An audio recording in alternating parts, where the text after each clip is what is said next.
अस्सलाम वालेकुम दोस्तों, शहीद जनरल सरफराज की बीवी ने हाल ही में एक पैगाम जारी किया था जिसको आदिल राजा ने भी शेयर किया था। अब इस पैगाम के बाद आदिल राजा ने कुछ सवालात छोड़ दिए हैं जिनके जवाबात जानना बहुत ज़्यादा ज़रूरी है। क्या सवालात हैं ये आपके सामने रखते हैं। साथ जहांगीर तरीन की जमात टूटने जा रही है, किससे पैसा मांग लिया है उन्होंने और कौन इनको छोड़कर चला भी गया है। कुछ इंटरेस्टिंग डिटेल्स ये भी हैं, ये भी आपके सामने रखते हैं। जैसे कि आपको मालूम है दोस्तों कि शहीद जनरल सरफराज सैलाब के दौरान बलूचिस्तान में हेलीकॉप्टर हादसे का शिकार हो गए थे। अब यहाँ एक इंटरेस्टिंग चीज़ अगर देखें तो इससे कुछ अरसा कबल भारत में जनरल बिपिन रावत भी हेलीकॉप्टर हादसे का ही शिकार हुए थे और इनके बारे में भी फिर ऐसी खबरें चली थीं कि भारतीय हुकूमत ने इनके साथ ये किया क्योंकि बिपिन रावत मोदी के बहुत ज़्यादा राज जानते थे फेक सर्जिकल स्ट्राइक्स को लेकर,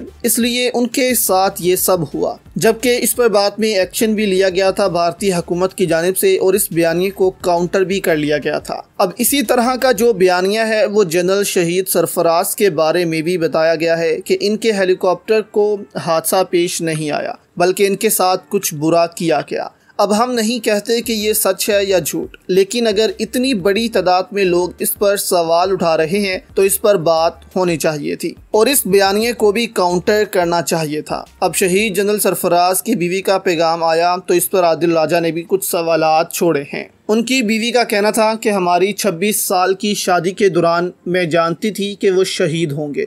मुझे हर रोज़ इसकी तवक्का थी। जब वो घर से निकलते थे उन्होंने हमेशा सामने से क़यादत की, अगर ज़रूरत पड़ी तो मुल्क के लिए अपनी जान देने को तैयार रहे। मैंने उनके जज्बात की कदर की, उनको समझा और उनको सपोर्ट की। अपनी अहलिया के ताउन के बगैर एक अफसर अपने मुल्क की मुकम्मल खिदमत नहीं कर सकता और इसलिए मैंने अपने मुल्क और शोहर के लिए अपना फ़र्ज़ अदा किया और इस बात को यकीनी बनाया कि सरफराज को मालूम है कि इन्हें हमेशा मेरी हमायत हासिल है। अब इस बयानी में दोस्तों शिद्दत उस वक्त आई जब शेख रशीद ने भी कह दिया कि इमरान खान जनरल फैज को आर्मी चीफ नहीं बनाना चाहते थे बल्कि उसको बनाना चाहते थे जो इस दुनिया से चला गया है, यानी कि जनरल सरफराज शहीद को। और इमरान खान ने भी उनके लिए बहुत अच्छे अल्फाज भी कहे थे कि मैं इनको जानता था, बहुत अच्छे जनरल थे और अपने काम से मोहब्बत करते थे। तो इन बयानात से भी लोगों के जहनों में ये चीज़ डाल दी गई कि कहीं इनको रास्ते से हटाया तो नहीं गया जानकर। आदिल राजा ने कुछ सवालात रखे कि जनरल बाजवा ने क्यों छुपाए रखा कि वो अफगानिस्तान से वापस आ गए हैं। दूसरा ये कि शहीद की जो इन्वेस्टिगेशन थी वो इस तरह क्यों नहीं की गई ताकि पता चल सकता इस सारी सूरत हाल का जो उनके साथ भी थी। तीसरा सवाल वो करते हैं कि इनके जिंदा रहने से कौन सबसे ज्यादा खतरे में था कि वो आर्मी चीफ लग जाएं, यानी कि यहाँ भी उन्होंने इशारा बाजवा की तरफ किया क्योंकि वो 1 साल की मजीद एक्सटेंशन चाहते थे हुकूमत से। साथ उन्होंने कहा कि मुमकिन है कि फ्यूचर में कोई सबूत लीक हो जाए जिससे ये सब पता लग सके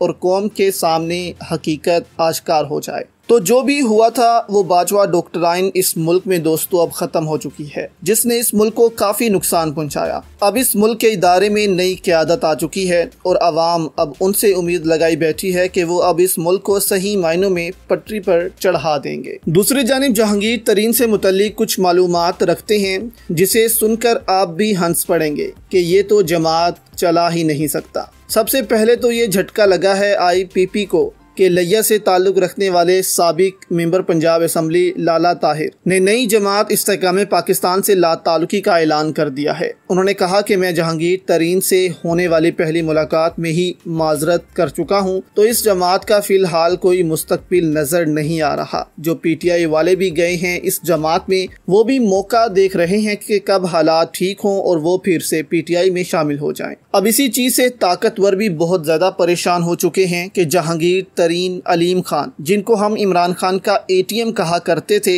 यानी कि ये 2 लोग इस जमात को चला रहे हैं, प्राइवेट जेट्स भी रखते हैं। तो ये अगर साइड पर हो गए इमरान खान कुछ नहीं है, लेकिन इमरान खान तो चला रहा है जमात, इनसे नहीं चल रही। अब जहांगीर तरीन से मुतल्लिक खबरें आ रही हैं कि उन्होंने पैसा मांग लिया है कि इतने लीडर्स खड़े कर दिए हैं इस जमात में, वर्कर्स हैं नहीं तो इस जमात को चलाने के लिए पैसा दो। क्योंकि जहांगीर तरीन अपनी जेब से दोस्तों पैसा इस वक्त लगाना नहीं चाहते। वो चाहते हैं कि जिन्होंने इस जमात को बनाया है वही इस जमात को चलाने के लिए पैसा भी दें। अब इमरान खान को तो 10-10, 20-20 डॉलर्स बाहर ओवरसीज पाकिस्तानी फंड करते हैं, जिससे उनके पास अरबों रुपया बन जाता है। अब इतने भारी खर्चे वो इसलिए बर्दाश्त कर सकते हैं, लेकिन जहांगीर तरीन का कहना है कि मैं अपना पैसा क्यों लगाऊं इस जमात पर जिसका कोई मुस्तकबिल ही नजर नहीं आ रहा, और मुमकिन है कि आने वाले दिनों में ये जमात बिखर भी जाए।